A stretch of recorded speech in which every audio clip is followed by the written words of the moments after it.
Jeff here from the new Janky Workshop. How's it going? I'm a little askew. So am I normally. Anyways, this is a couple weeks ago. I talked about during the vlog. This is one of the things I got. It's some sort of fireman's axe that is created and just tied to a stick.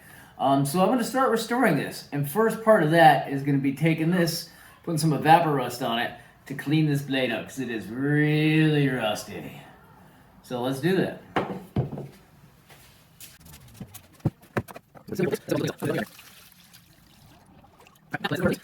Alright, now that we let that stuff soak in there, let's see how it looks.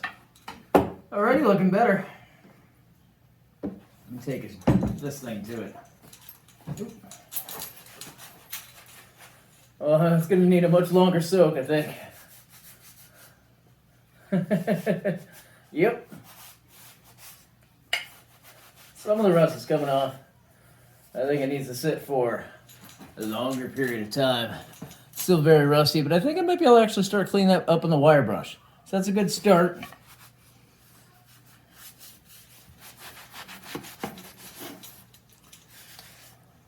Not bad.